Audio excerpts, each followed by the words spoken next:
Have you ever wondered what choosing yourself, loving yourself, creating secure attachment actually looks like in the world? And then doing it without saying, I don't have any needs for connection. I don't need anything. I could just connect to myself. How does it look like to have both secure attachment to yourself and to other humans? This is what this conversation is about.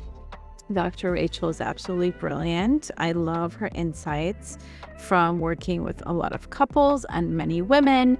And I also asked her some personal questions. And it's really cool because I get to have a podcast and learn all this cool shit from incredible humans. I think you're going to love this one if you're exploring your own attachment styles and your own way of relating and what feels healthy and what feels healing and how can we create more intimacy and depth and vulnerability. Let's get into it.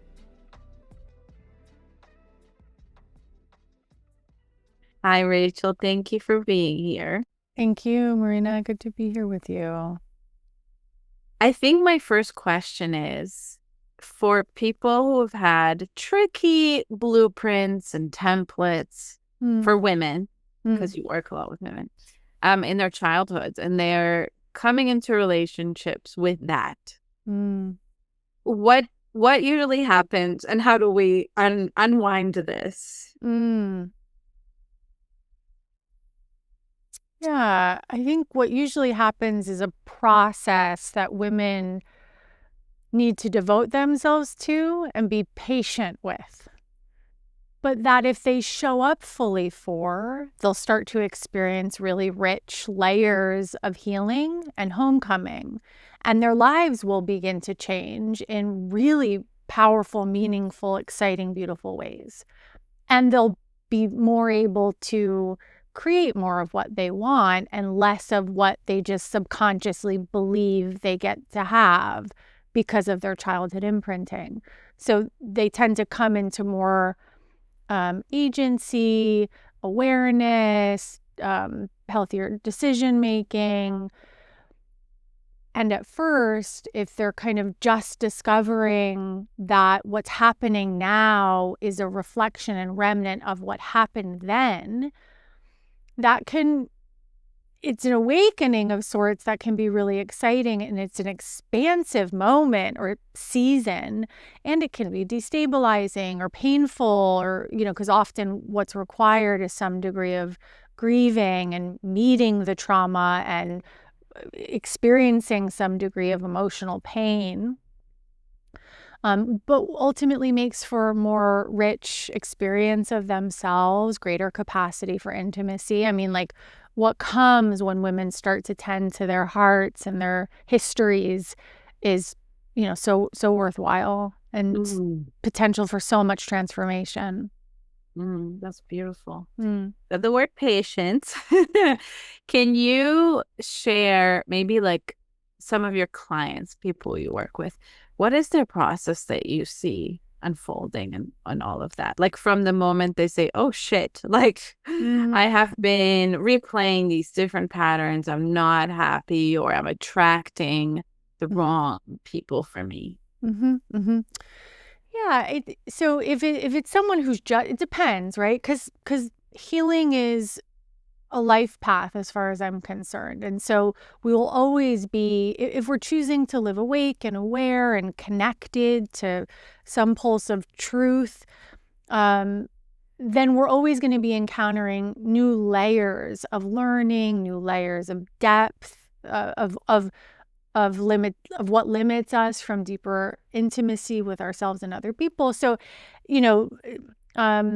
the process is one to kind of completely be a yes to and kind of choose to be devoted to playing the long game here. That being said, if a woman shows up to do the work, it doesn't necessarily have to take the rest of her life to achieve some degree of liberation around a pattern.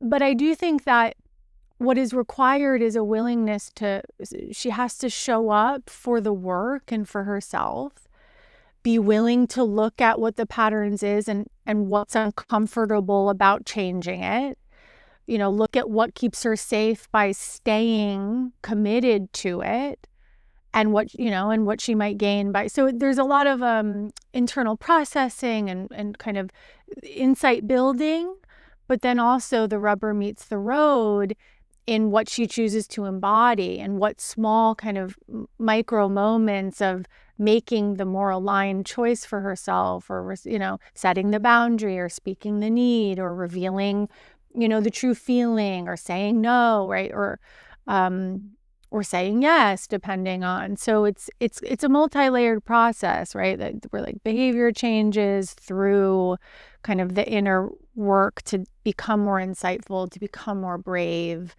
And that takes whatever time it takes, depending on where she's at, what the degree of the reckoning is that's required, how long the pattern's been alive in her. So, yeah, but I think when I work with women, they have a pretty immediate sense of, wow, like this is helping. And like light bulb moments often feel really empowered, really touched, really excited about what they can start to do differently.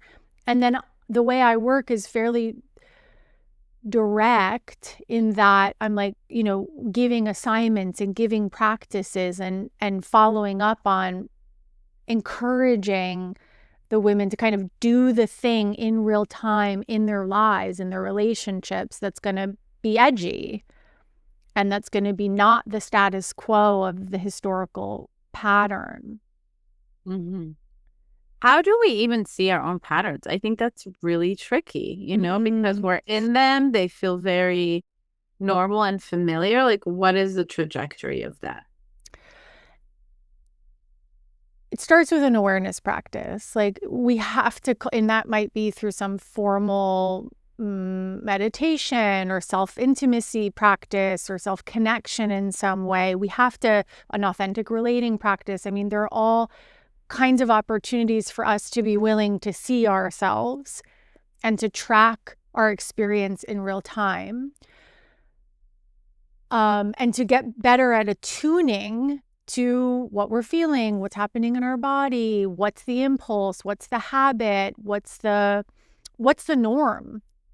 And for us to really start to notice that is so important. Even just noticing and naming it in and of itself gives us a little bit of space from just subconsciously reenacting it.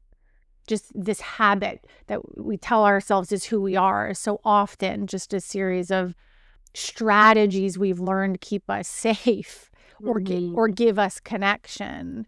Mm-hmm. So I think slowing down and being willing to check and track what's happening, what are you feeling, what are your impulses, what are the strategies, so kind of inventory. But then patterns are not tricky. I actually don't think they're hard to identify.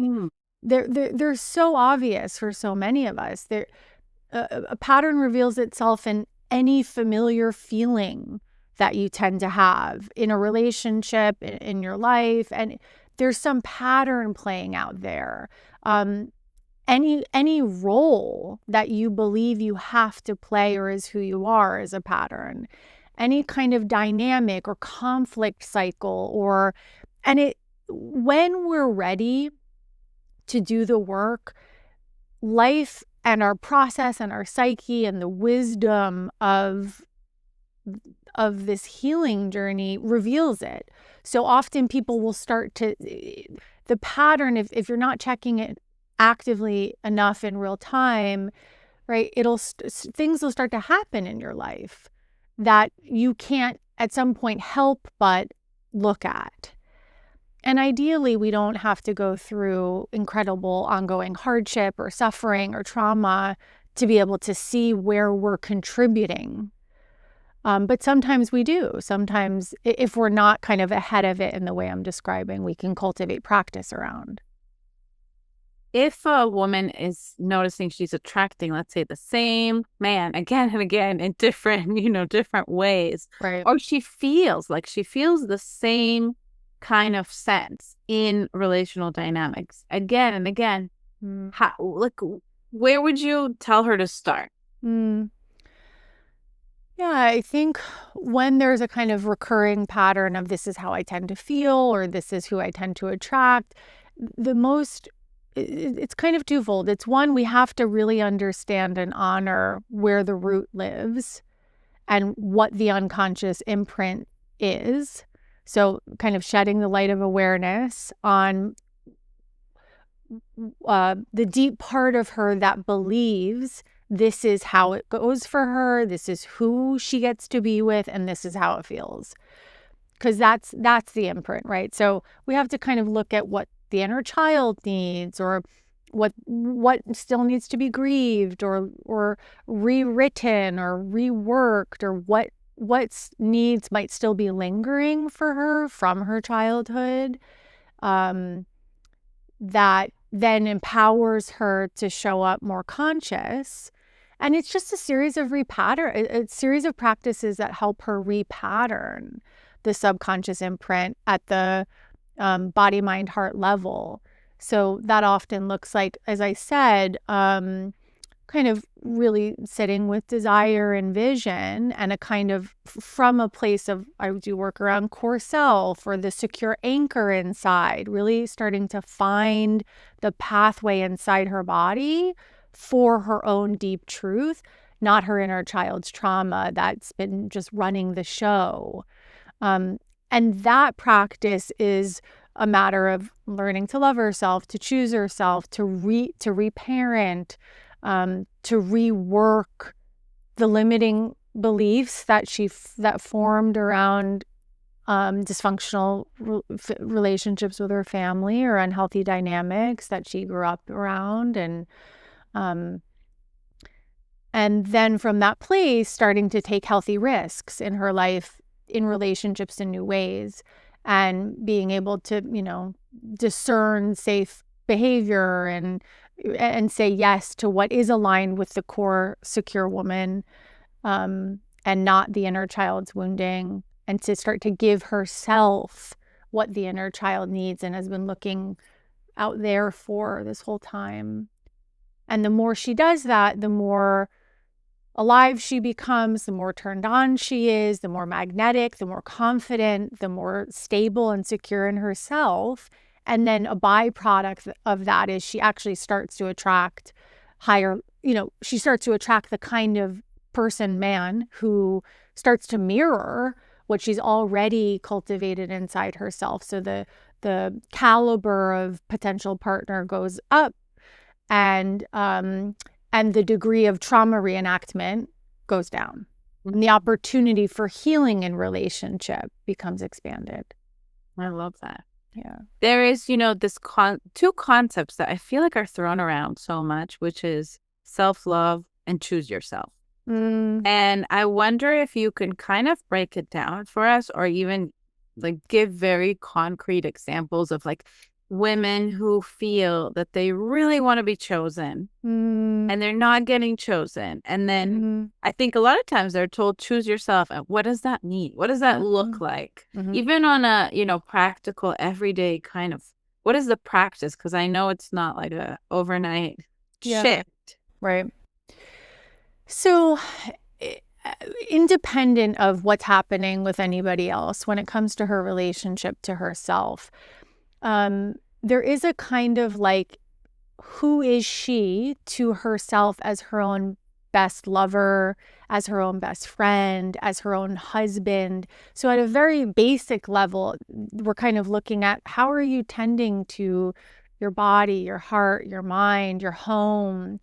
What are you doing to make yourself feel special, worthy, loved, wanted, given attention to? So some of it is just the practices, right?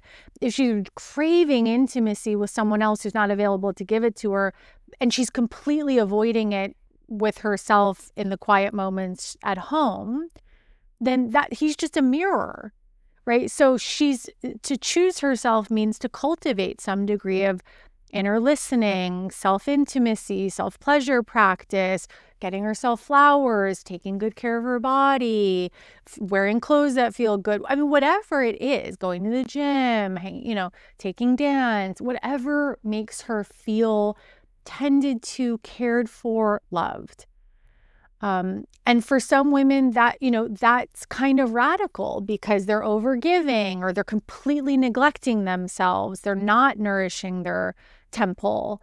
And so to start to slowly reorient towards, subtle ways that she can be loving and kind to herself and listen to what she needs, more rest, more joy, more sensuality, more movement, more stillness. I mean, whatever it is. And then she gives it to herself. That's a kind of template she's creating for listening and then choosing to give to herself what she senses she needs.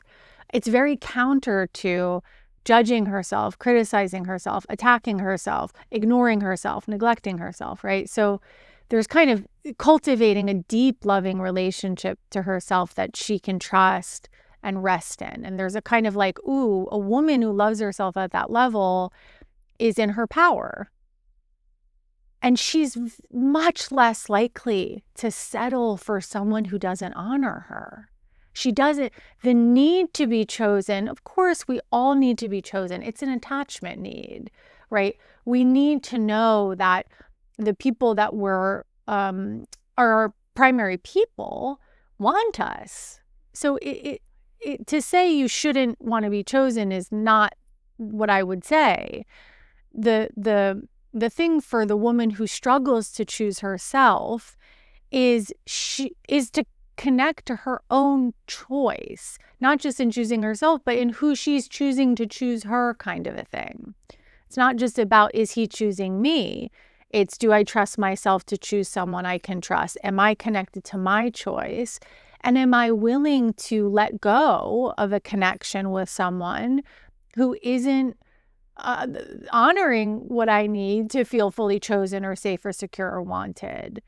And that is it sounds easier said than done because there's so much happening in that dynamic that's push-pull and tugs on the wounds. But to be more willing to lose connection with someone else over losing connection with yourself is how a woman chooses herself. So she's willing to walk away.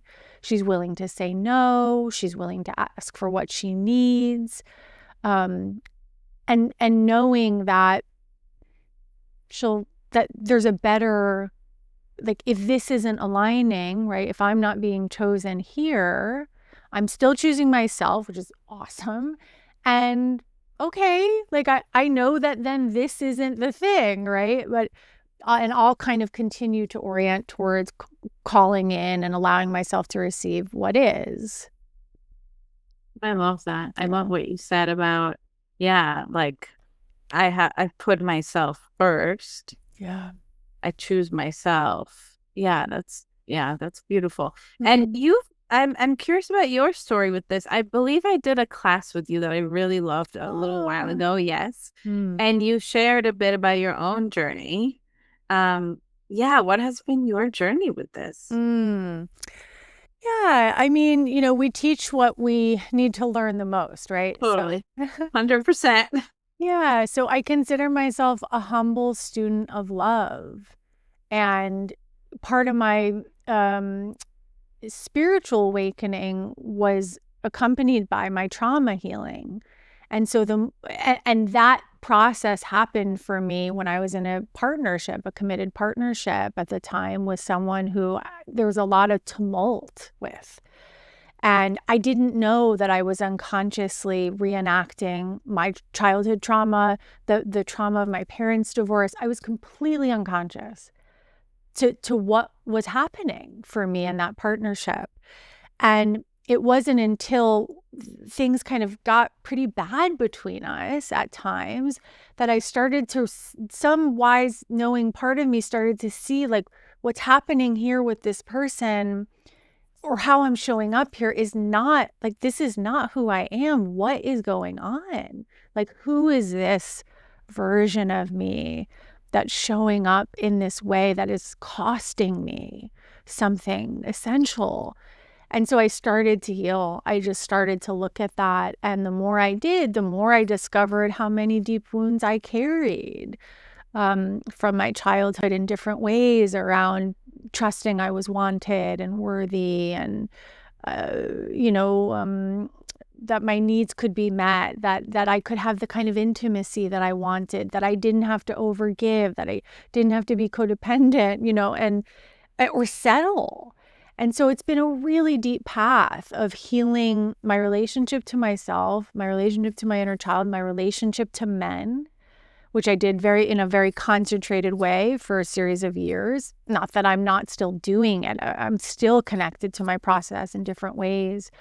And I've been in such a transformational portal where I've been able to achieve a deep level of self-connection and inner security. And from this place, engage in partnership that's more honoring of me, and where I feel deeply met and cared for and loved. And it doesn't mean that, I'm perfect, or I don't, right? That I don't sometimes need to do the work to remind myself, but I have found home inside, and a kind of self-respect and self-knowing that I didn't have before. And that has really allowed me to relate from a stronger, more beautiful foundation in myself. Yeah. How does being met actually look like in a relationship? Emotional safety is the name of the game. Emotional safety is it. That if we have that, there's other things, of course, but without a degree of emotional availability, emotional engagement, emotional responsiveness, the relationship will be insecure, because we're asking each other all the time at an attachment level, do I matter to you? Are you there for me? Will you be there if I need you? Do you care? Am I worth your love? And when we're met in a healthy partnership, the answer to all of those questions is a resounding yes. So and that again doesn't mean that we don't disappoint each other or we don't hurt each other. We cannot show up for each other perfectly all the time. That is not the idea. The idea is we want to make sure we want to make being met is that we show our partner they matter to us through how we consider them, the degree to which we prioritize them, how we give to them. And we make sure our partner knows we're there for them through how consistent we are, how reliable we are, how deeply we listen and care about their inner world. So we meet each other when we give each other these qualities of you're safe with me, you matter to me, and I'm here for you, and I will be, and when we err, when we are selfish, or we missed the thing, or we forgot then we hold each other with care and compassion and empathy when our partner says, that hurt me, or I needed this, or I need more of this. And we say, I really hear that. And yeah, how can I give you more of that? I want to, right? Like, tell me more. I really see how that would have hurt you, right? When we bring a degree of accountability, self-reflection, self-awareness, willingness to grow, kind of humility. So I said I'm a humble student of love, because, we can be masterful in relationships the more skill we build and the more intention we put into it. And we're human beings with messy emotional systems and traumatic histories, many of us, and attachment wounds and needs, and it's a lot. Totally. So I think, there's some grace that we extend. We give each other the benefit of the doubt as much as possible. We cultivate gratitude for all the good that we give. And where we falter, we humbly show up to get curious about how we could do it better. Yeah.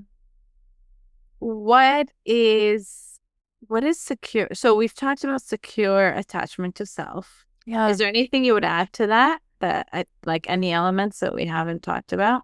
I think being secure just means you're confident your needs are going to be met.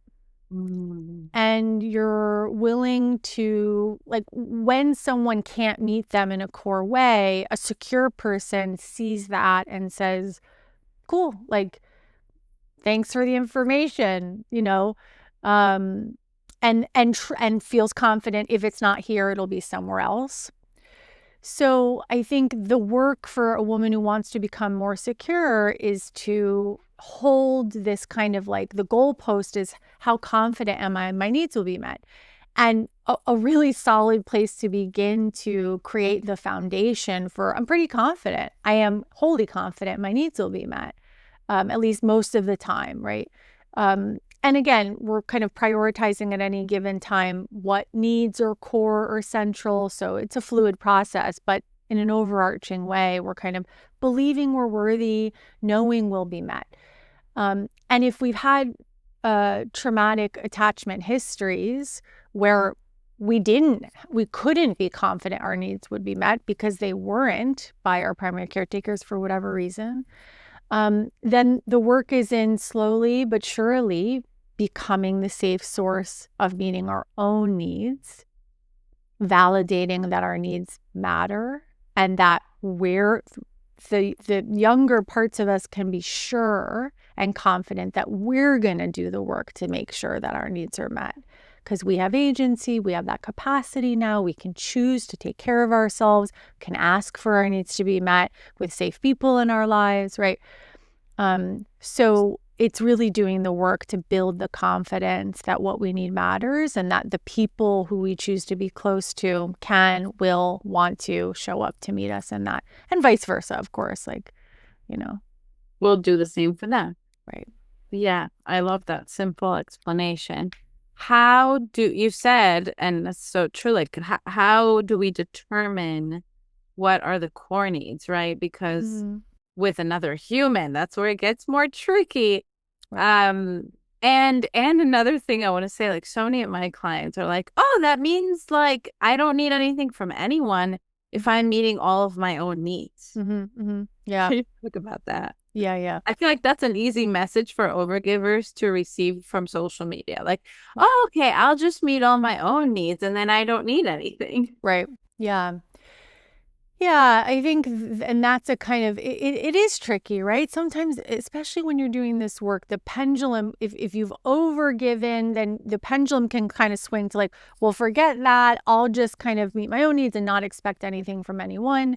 But I think anytime you're at either extreme, there's some kind of trauma pattern operating. And so we want to find the healthy balance between, yes, self-connection is critical, and so is a connection with other. So they don't happen at the cost of each other. They're not mutually exclusive. They kind of majestically work in harmony with one another. And so there's a kind of, like, in this authentic relating practice I teach and facilitate, there's a kind of this idea of dual band awareness, which is I'm connected to myself and what I need, and I'm tending to that fully, and I'm connected to you and what I might need from you or what you might need from me, and so there's a kind of both. There's the intra-personal, my relationship to myself and how much I tend to that, and I want to have a strong, healthy relationship to myself. That doesn't mean that if I have that, I don't have it with you. It's both and. So I would tell the woman who struggles to understand that for the woman who struggles to get her needs met by others or doesn't believe she can or hasn't had enough of a track record for it, I would say, yes, there is some looking at where that might be a mirror for where you neglect yourself. And starting to cultivate a more sacred relationship to what you need and being more responsible for tending to it.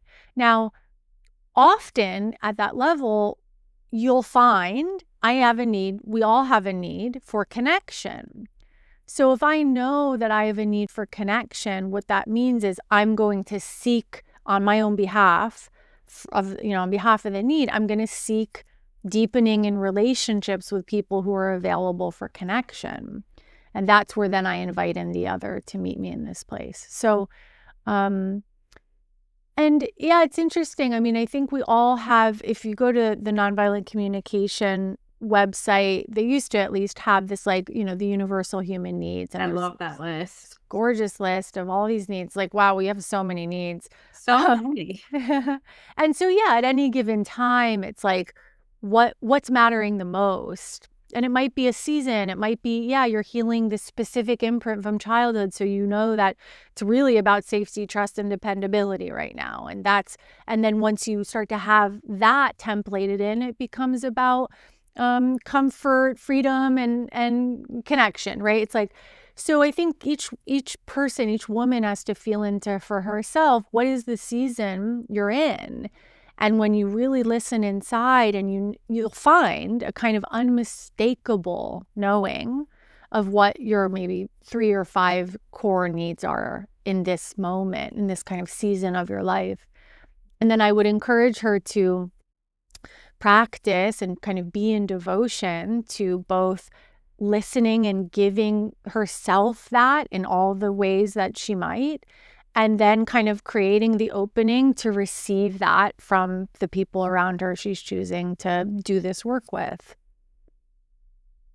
Yeah. So here's a practical example from my own life that I'm very curious your thoughts on. Yeah. Because as you shared, and I really believe this too, like a lot of our deepest needs come from childhood unmet needs, right? Like they come from trauma. Right. So I have such a trigger around people's frustration. Is I had a very agitated, aggressive father. And so this is where it gets really interesting, because I work on that, right? Like maybe lowering the threshold of my trigger. Right. And then at the same time, like that is really hard for me when people are behaving in that way, when they're feeling frustrated. So I think that's something that happens to a lot of us, where we have this inner little conflict.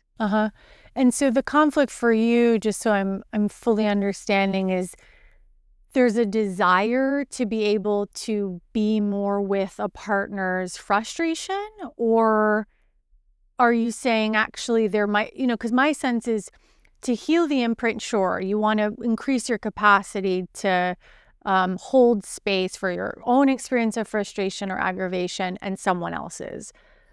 And my sense is,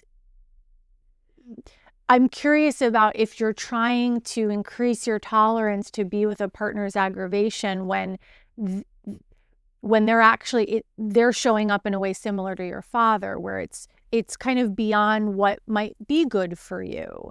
That's my question, right? That's what with a lot of my friends, I ask this question for myself, like, how do we know, right? How do we know which one it is? The two, yeah. Are you partnered? No. Okay, sorry. I don't know if it's okay to ask that so directly. No, absolutely. I was wondering if there was like if we could sink our teeth into like. I'm practicing with good friends, actually. Okay. Yeah. Yeah, I think the answer is in whether or not it's serving you, or whether or not you're actually experiencing a healing through it, or if you're just trying to white knuckle your way through being with someone who shows up in a way that's really triggering for you. I think there are as many people who you could choose to be close to who don't have as much of a challenge with their anger. And that might be really important for you to choose for yourself. And that might, you might still end up with a partner who has a lot of fire and, is doing, or friends who has a lot of fire and a righteous degree of anger. but who's active in working on it and refining it and getting to the tenderness underneath it and being able to share more vulnerably around that with you. And that might be the standard you have. Like, of course, we all have anger and I need you, like, are you doing the work to look at that for yourself and soften and let me in at a deeper level and whatever you're needing there, right? And, to clear the karma, I think for yourself, I would strongly encourage that you call in more people who are really well regulated, who don't have a tumultuous relationship with anger, who maybe just their natural disposition is more optimism, more lightheartedness. Like, there are plenty of people like that, and they might not be repressing their anger, right?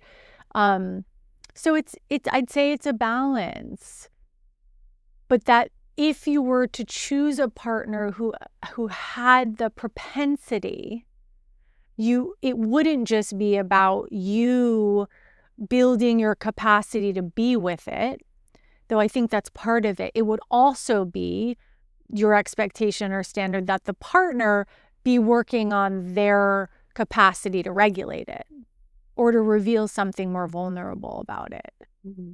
So it's both and. I think so. Yeah, I like that. Yeah.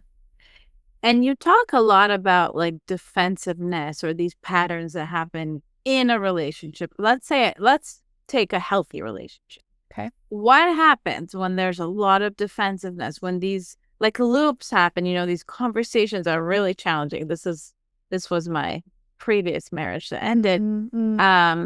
But I think it's very common for people. How do you help people work with that? Yeah.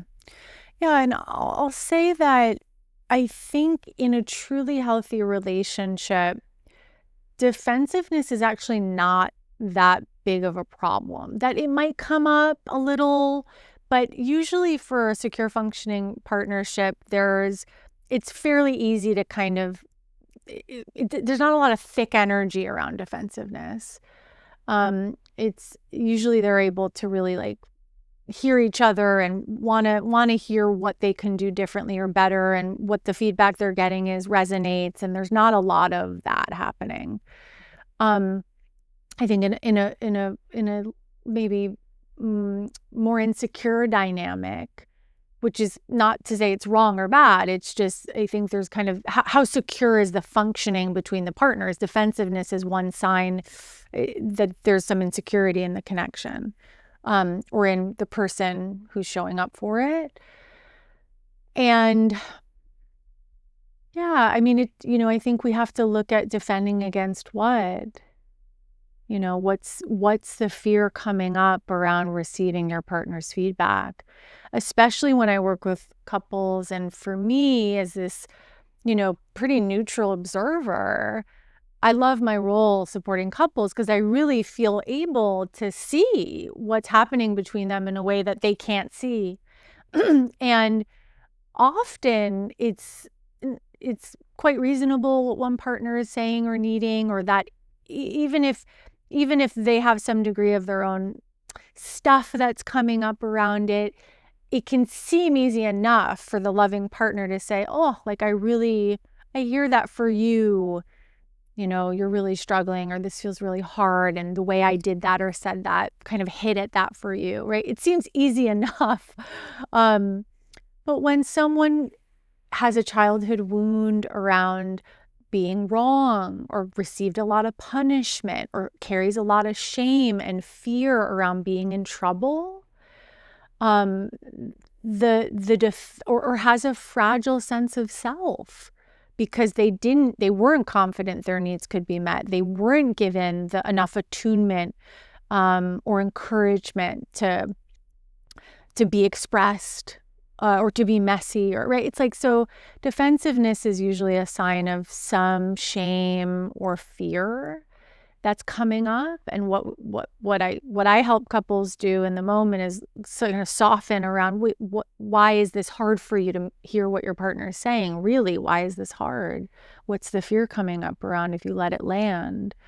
And if you're not experiencing support from a professional or coach, or then you can ask yourself that, right? To start to notice, I'm even just saying I'm feeling defensive. I'm noticing there's a surge move up through my body. My face is getting hot. There's a ball in my chest that feels defensive. I have this strong impulse to kind of defend myself against what you're saying. I really want to get curious about why that is for me. There's a way I'm not able to take in what you're saying in this moment. Let me just check in about why that might be. That's skillful, right? That's the kind of awareness that can help couples navigate when it's hard to hear each other. I love that. Yeah. What does intimacy actually look? Deep, healthy, connected intimacy. I think it's a matter of vulnerability and being willing to let all parts of self be known, bring all parts of self to the table, right? Sometimes I was just talking with a friend about she was in a long-term partnership with someone who she kind of hid parts of herself from. She wasn't even fully conscious she was doing it, but parts of herself to be with him just kind of like went to sleep. And so inevitably, she can only get so close. He can only see what she's revealing. and the level of intimacy is halted because she's not bringing her full self. She's not bringing the vulnerabilities. She's, also in terms of conflict, intimacy happens when we share our primary emotions. So to the point of, this person's aggravated a lot, anger, jealousy, frustration, those are often these secondary kind of protective emotions that come through. They're not wrong. They're just not often the deepest. So, and they often create a barrier to being close. They push closeness away.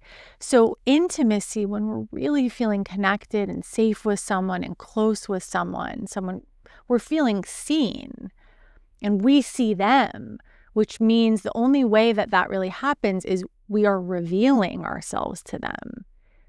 The deepest layers possible. So we're bringing all of ourselves to the table and we're saying, we're letting it be seen.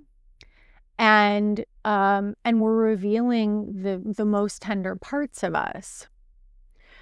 That's kind of the emotional layer, the kind of psychological layer.